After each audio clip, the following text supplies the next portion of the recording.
you all for joining us today. Glenn Roden and I will be presenting on the difference by being the same. So we're talking about standards, design standards, and master documentation, and kind of reinventing what that wants to look like for Round Rock ISD.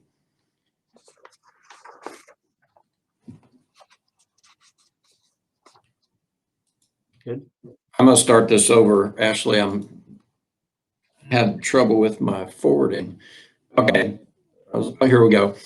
Thank you for joining us today. Glenn Roden and I will be discussing how to be different by being the same. We're talking about design standards and master documentation through reinvention and kind of some efforts that Round Rock ISD is undergoing.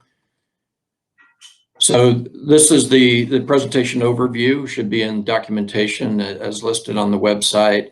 Bottom line, we're just talking about things that we're doing under the current bond program in ways to kind of reinvent best-in-class methodologies and kind of take a path forward for setting them up for future success.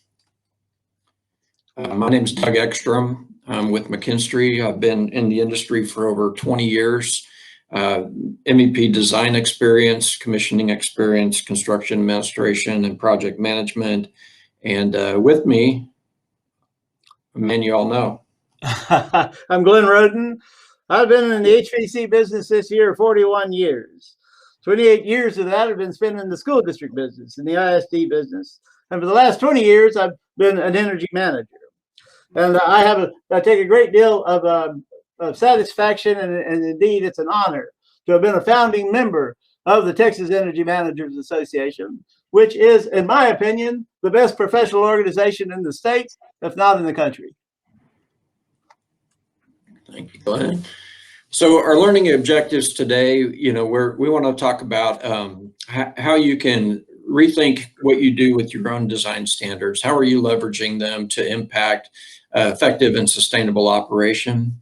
We want to understand effective ways to use design standards to reduce cost. We want you to be able to consider the impact of complacency, not doing anything with respect to standards and missing out on the potential that they hold. We'll help you recognize how design standards can lead to ultimately getting what you want, what you pay for. And then we'll drive and realize innovation through calculated efforts, that recognizing the dynamic growth and the need for standards and development and how they're maintained are so significant. So in terms of getting what you want, what we've done here at Round Rock is we've brought together the maintenance department and the construction department, because quite so often it was at the end of the project, the maintenance department would say, this is what construction gave us. And so what we're trying to do here now, in fact, what we are doing through everyone sitting in on design reviews, is bringing in the maintenance people's concerns into the design process.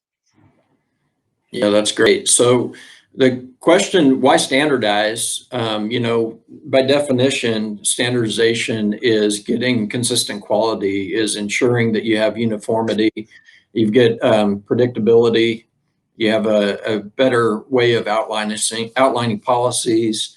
That what you desire, what you prefer to get is built into the process. Want to make sure that there's buy-in and that consensus that Glenn just mentioned. And then ultimately, we're looking at optimization. We're looking at getting the best results possible.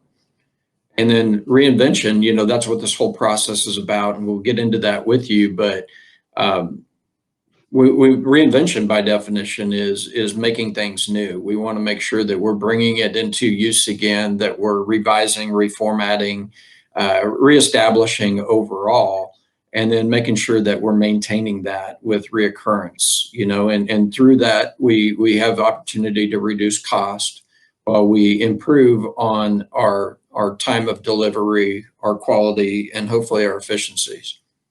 Yeah. The status quo, generally speaking, is not a place to be. Fair comment. So Round Rock Independent School District is located in southern Williamson County and northwest Travis County. We have 51,000 students, We've got elementary school number 35 in design. We have 11 middle schools and 5 high schools with some alternative schools in that mix as well. We are a very innovative and collaborative school district. And at this point, we're somewhere in the neighborhood, a rough estimate of being about 60% built out. So how did this get started? What is the seed of origin, if you will, for us coming together? And so McKinstry was awarded under an RFQ process for commissioning services, delivery of commissioning of new projects and renovation projects under the current bond program. And in kind of diving into that, what we recognized was that obviously the process itself has certain things that are built into it. You know, as a part of the delivery, the documentation of the commissioning program are specifications, a commissioning plan, issues and resolution logs, and then you're going to close out with a commissioning report, systems manuals as a part of that process as outlined in Guideline 0 of ASHRAE, which is kind of the basis or base document for all commissioning programs that exist.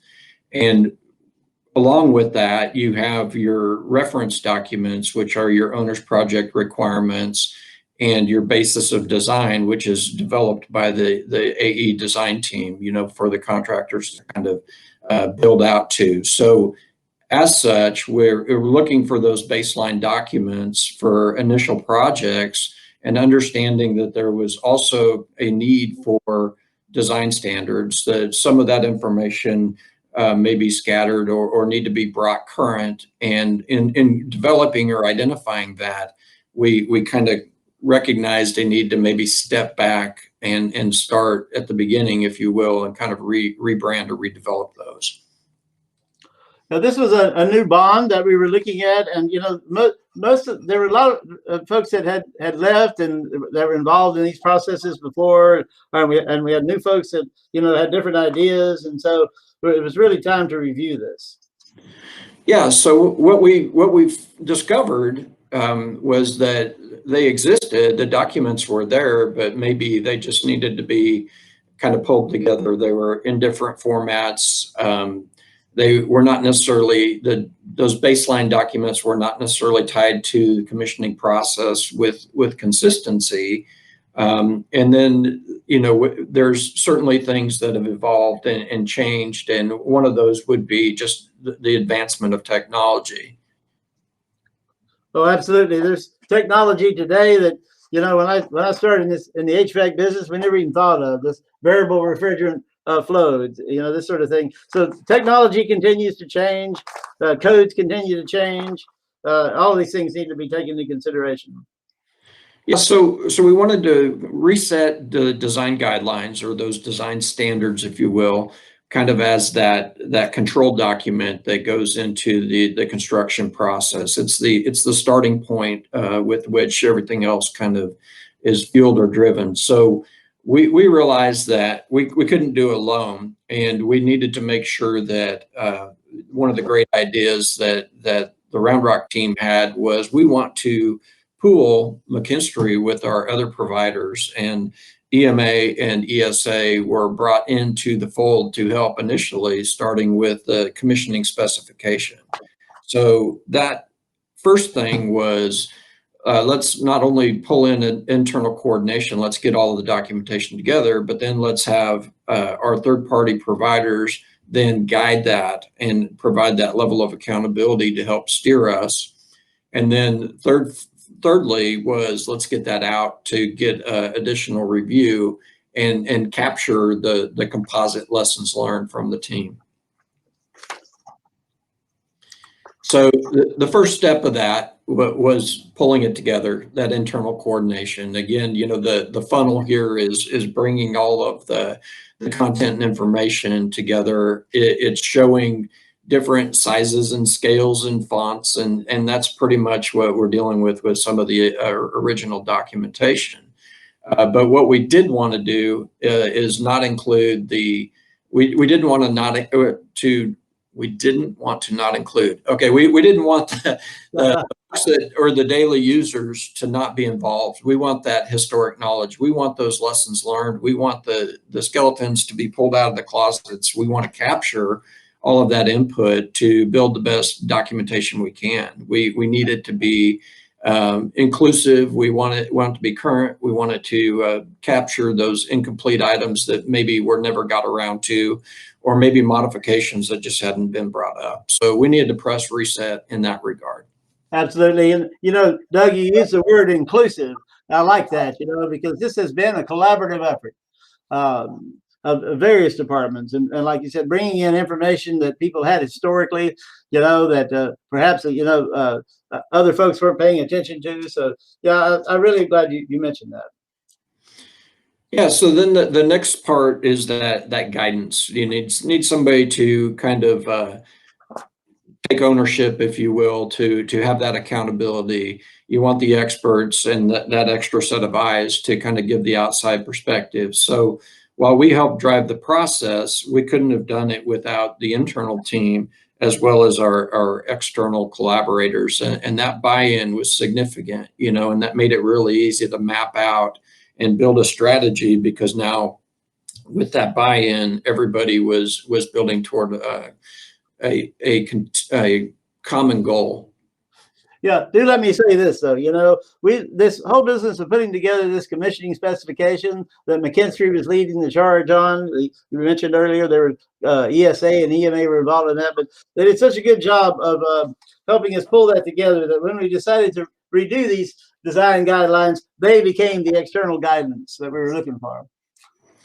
Yeah, it can't be done without that peer review, the extra sets of eyes, and what it evolved from the commissioning specification, which was the original or initial document for some of the first 4 projects that were being built out over the early spring and into the summer, was, hey, we want to do that also with our design guidelines. We want to not just have the commissioning teams review this, but let's put it out in front of our AE community. Let's have the architects and engineers that are also doing work elsewhere on campus in support of the bond program.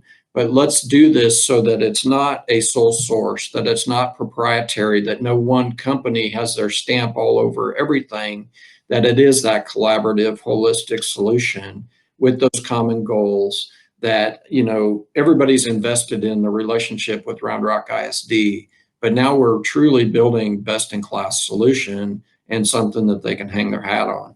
Absolutely. When we came up with this idea to redo these design guidelines, I wasn't thinking globally enough. But our chief operating officer here, Terry Wooster, who we brought over as director of construction originally from Arizona, he's a bit of a visionary. He said, look, let's bring in all the design professionals and make them all a part of this so that we can get the best of all the ideas. Yeah, it's a fantastic idea, and we embraced it. Obviously, it makes it a longer process and much more, iterative in nature. So we would take reviews and we would revise, and then we'd put it back out. And quite frankly, that's kind of where we are in the process. And we'll touch on that a little bit more here shortly, but it is intended to not be something that is done overnight. It happens as a dynamic process for a dynamic solution. So it does take time. And part of that visioning, again, ties back to the commissioning process. So this is kind of a roadmap that we built for kind of that visioning, if you will. And the middle strip that goes from left to right, from the green to red, basically defines the commissioning process from design and OPR and basis of design, commissioning specs, all the way through your commissioning, functional performance testing, field level commissioning, and then your documentation in your final commissioning report, and owner training, and then warranty and ownership process and beyond. Well, that, if you go then back to the top tier, kind of said, hey, we need to develop these standards and kind of build that so that it syncs our construction processes and our methodologies with what we will ultimately be doing at a later date. So the design standards, the owner's project requirements, the basis of design, those commissioning specs, and other documents kind of need to be the controlled documents as far as the very foundation for what we then take as master documentation and morph into a job specific document that is carried through each individual project. So what that does is that gives us that continuity. It gives us consistency, regardless of who's working on the project. They all start from the same launch point that, again, had that holistic buy-in. And then the very bottom row is just showing, hey, we're all projects pretty much go through the same concept. It's planning and pre-design. You design it, you build it, you operate it, you maintain it, and then you maintain it through its life. And many of the commissioning, and even if you do retro commissioning, you know, that's working to sustain and optimize the performance of a facility. So that's what we had in mind going kind of into the bigger picture, if you will, here. You know, Doug, can you go back to that Sure. for just a moment? So, you know, I was familiar with these concepts, you know, we all are. We've been in the construction business for a while. I don't know that I've ever seen them put together as sort of comprehensively before in terms of this pathway. So I really appreciated this. Yeah, it's always good. It's hard to make a trip on a journey somewhere you've never been before without a roadmap. This provided us some of that mapping for the visioning. Well, as a guy that's been lost several times in his life, I can assure you that's true. So now we have effectively, you know, taking us back in time, we had a new vision and a new plan. We started, as I mentioned, with the commissioning, from a commissioning perspective, looking at those specifications, and then the need for the OPR and the basis of design. And we're looking at it as an outline. We're just trying to say these are the types of things we want included in it, but still allow the latitude for the design team to kind of build out what the design intent document or the basis of design actually is. And then that's what's then morphed into, you know, traditionally it may be a design narrative. Well, now that's what's morphed into your actual plan and specifications. So your true construction documents are based on these, but it ties it back to commissioning, gives us something to validate. So therefore, when we're in the field testing and confirming that what was designed is actually, in fact, what was built, and then ultimately that is what Round Rock ISD is paying for in this instance. So because of that, the design standard, there's significant impacts and ties directly to the owner project requirements and what they want to get out of a typical design. So with those ties, you know, that's where that controlled document aspect of design standards or those outlines, we want them to be, this is what we want, this is how you go get it, use it as a control document, but it's not traditionally a specification. It is the very foundation of how do you give us what we need, and then the design team would build it from there. So we again, going back to that, wanting it to be a collaborative process, and Nick Thanos with Round Rock ISD, one of the architects there, he dubbed our philosophy the meeting of the minds. So when we would come together to work on our commissioning specification, we also dubbed that kind of a Frankenspec, because again, we're pulling the best parts from various entities, and everybody contributed, everybody redlined document and helped that become something, a better version of itself. So that was the first step. We have that in place.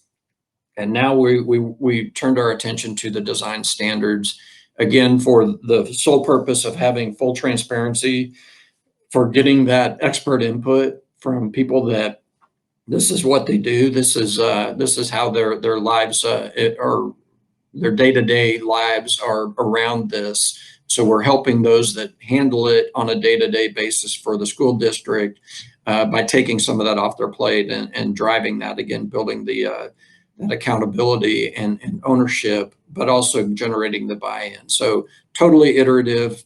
There's multiple stages and steps to it. But again, we wanted to kind of make it something that not everybody, a lot of people have design standards, but few have pulled in the collaborative environment where you had all this input and all this buy-in from so many different entities. So we wanted to do different, and I think we certainly are well under our way. Well, once again, that concept of the collaborative effort, you just mentioned that word, collaborative, the collaborative effort, that's what makes it, in the end here, to be a one of a kind. Only these folks that are in this process, with all their various input, can make it this sort of one of a kind. So good point there, Doug. Yeah, so the question then, we go back to what are design guidelines? And at the core, it's the framework that engineers and architects and contractors work from. So they're trying to deliver something that you deem acceptable, and ultimately, again, it's what you want for your facilities. So the guideline is going to drive that process, and it's the very, very base foundation for everything that we do. What are design guidelines not? Well, typically they're not dictating conventions. They're not true specifications or paint by number instructions. And it's not intended to confuse the design team. In fact, we want to liberate them, but give them some direction.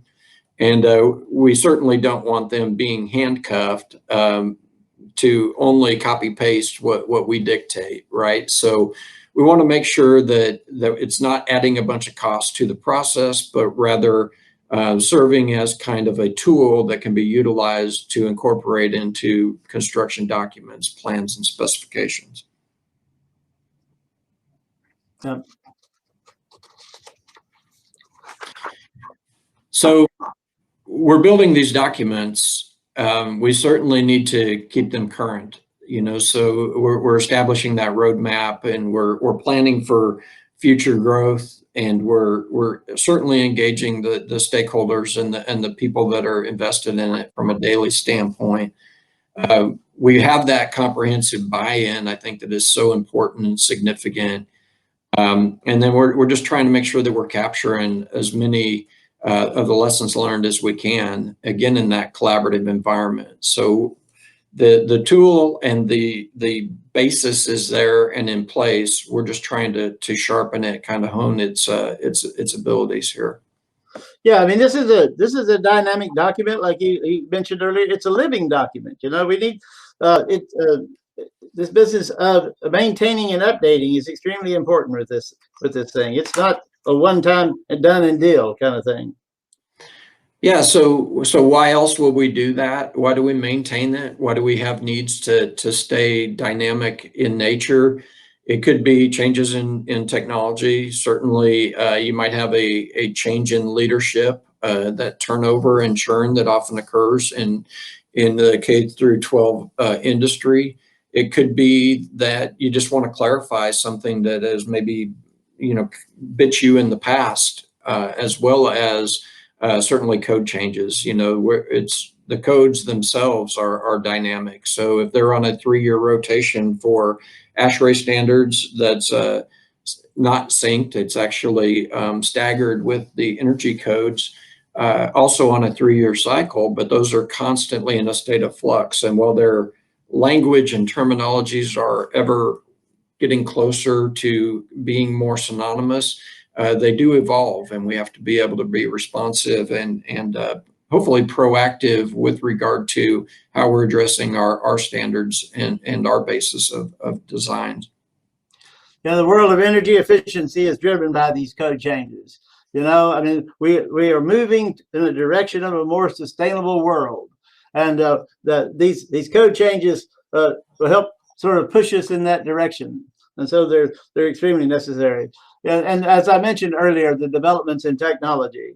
Some of my guys around here, when I first meet them and get to know them, they say, "Well, listen, were you still blowing air over blocks of ice when you started in the HVAC business?"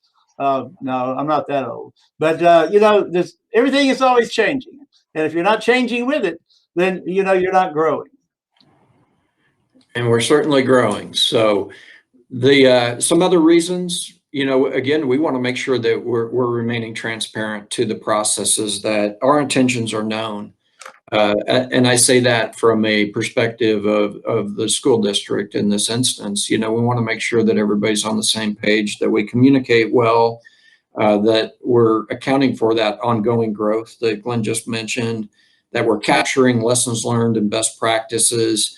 And again, that we're thinking of things in advance of them actually occurring. So if we have large growth goals, big picture plans, or even if there's changes that just need to be modified, perhaps some future date, there's a limitation on funding or budget considerations, that could also impact our guidelines and our standards. And we want to make sure that we're accounting for any and all of that. We all, in any of our roles, we always want to leave it in a better place than it was when you got there. And, this sort of thing, this sort of creates a legacy, if you will. And so that, we can continue to build on that legacy. And again, leave it in a better condition than it was when we got here. Yeah, I think the legacy comment is fantastic. I think that everybody would want to leave something that future generations or future leaders would benefit from. So if you're able to do that and hang your hat on that, I think that is something that you can certainly be proud of. So I don't know that this is that kind of effort, but we like to think that the end product will definitely be something that is of value and that others will absolutely benefit from. So I have to admit, we plagiarized this particular slide here from one of the best energy managers in the state, my buddy Danny Helm up at Arlington ISD. I looked at this and all of this business of, this certainly points to a need for standardization. I told him, I said, Danny, there was more confusion in this slide than there was in my third marriage. It is true. We borrowed this from Danny, and it was kind of a sister. This presentation, something of a sister document to what Danny and Glenn presented at another event not so long ago, pre-COVID. And so Danny does approve that we use this. We do have his permission, by the way. But it just goes to show you if you're not clear with what you ask for, people will make their mind up for you. And often, you can end up with very different results.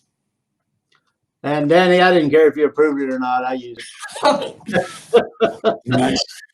So the development, this going back to standards, we don't care how you get here, just get here, right? So whether you develop your own standards in-house, whether you hire a consultant, third party, whether you do it through pre-existing engineering or architectural relationships, or similar to what Round Rocks is, it's some hybrid of many of those things. Just get here, just do it. Make sure you have your standards developed. Make sure that there is some form of master document with which you maintain and update with regularity. And I think you'll be happy that you do. It can save a lot of headache and future grief. Yeah, I like that whole hybrid concept. As all of us in the MEP world know, the architect thinks he runs it all. I just continually remind them that their structure is there merely to support my MEP. So we bring them into the process here, and the process it is. Yes.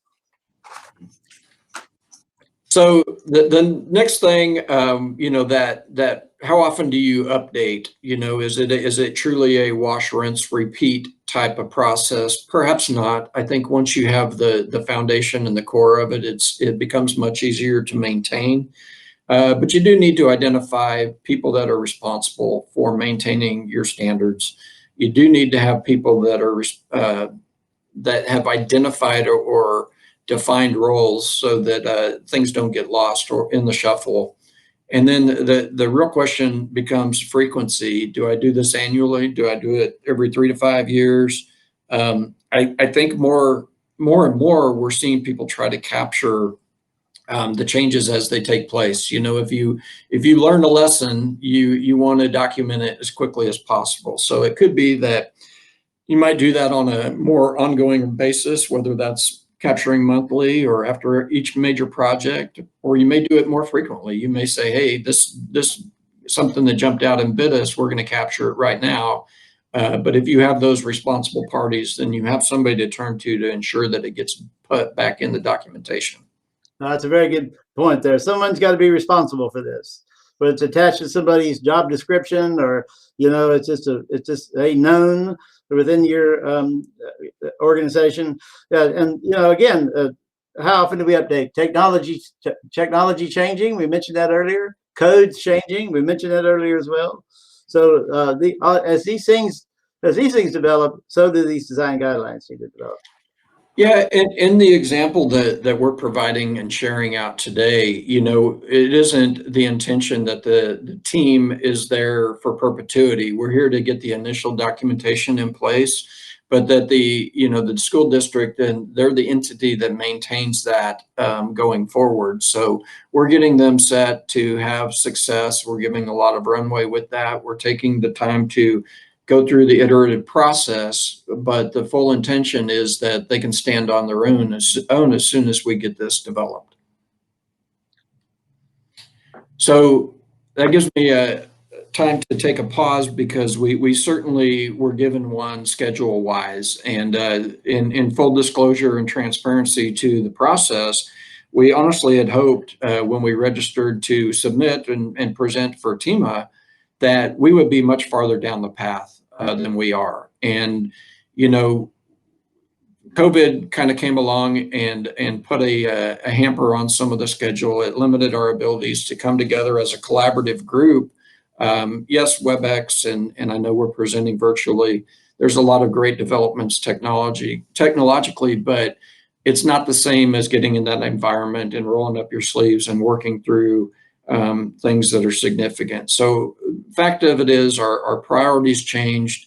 The shutdown impacted schedules. And while we, weren't able to do some of the things that we had hoped to with regard to the development of our guidelines and standards, many of the projects continued on. So as an example, we lost an opportunity to collaborate by bringing multiple general contractors together to have continuity and effort through the commissioning process. Is that poor timing? Yes. Is that COVID driven? Yes. Did we learn from it? Absolutely. So, if you don't make changes, and because we weren't able to get as far along in the process as we had hoped by this current stage, what we found was you repeat what you know, right? So if you made mistakes before, you're likely going to repeat that. You kind of default to the things that are the same old. And what we've been able to identify is a way to now capture that, and we're still going to roll that back into our process. And those will be new lessons learned that we didn't envision going into this thing. Yeah. Well, I mean, obviously, the entire world has been impacted by this COVID business, So, I'll give you an example. We were doing some of this VRF business, and it's the first time we're doing it in the district. And we had a meeting set up, so our controls company and the vendor for the VRF were going to sit down together, and we can see how this, get this thing. This process of integration, which is essential with that technology, get it done before we ever went to construction. Well, the next thing you know, nobody could travel. So yeah, so there's a heck of an impact there, and there were some lost chances, just like I mentioned. But this business of repeat mistakes. So lessons learned, and I think Doug just used that phrase, lessons learned, and that's the important part. Get the lessons learned and roll it back into the process, and then you're still continuing to move forward. Yeah, absolutely. So we're in disclosure, we're not as far as we hope to be. We're in the point where iteration is in the school district's hands for some feedback that will then be ultimately rolled back out to that broader team. So the rest of the architects and engineers that are involved in the bond program will then provide their input. And through that collaboration, the end of the day, we're going to have better control documents. We're going to have better foundation for which to move forward on. And this likely won't be the last bond program, but it will set us up for continuity and successes later in this program, but also in future programs as we move forward. So overall impacts and the value proposition. At the end of the day, we talked about the dynamic improvement, being able to evolve, making sure that we have improved efficiencies and effectiveness. These are things that we're going to see on the back end of this process. We're confident of that. We think that the continuity, consistency, that's gonna resonate, and we think that the ability to avoid future VE processes, which rear their heads at the most inconvenient time, but that alone potentially sets us up for savings and energy and money. And then at the end of the day, the best value proposition you can ask for is that you get satisfaction, that you get what you need, you get what you want, and you get what you pay for. So those are the best things that we can hope to gain through this process on behalf of Round Rock ISD. And Glenn, I'll let you finish up on that one if you have anything to add.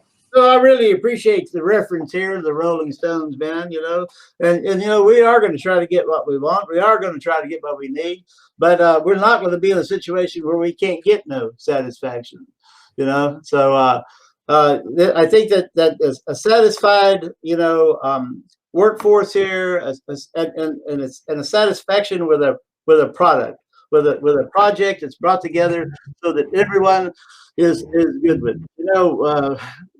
As everyone in maintenance knows, that once this construction project is done, these project managers, these architects, they go on to the next one. We have it for the rest of the time.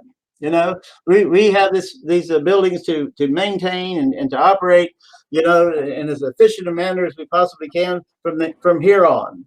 And so, that's why I really I want everyone to bring their expertise to the table, and let's get to the point where we get what we want, so we are satisfied.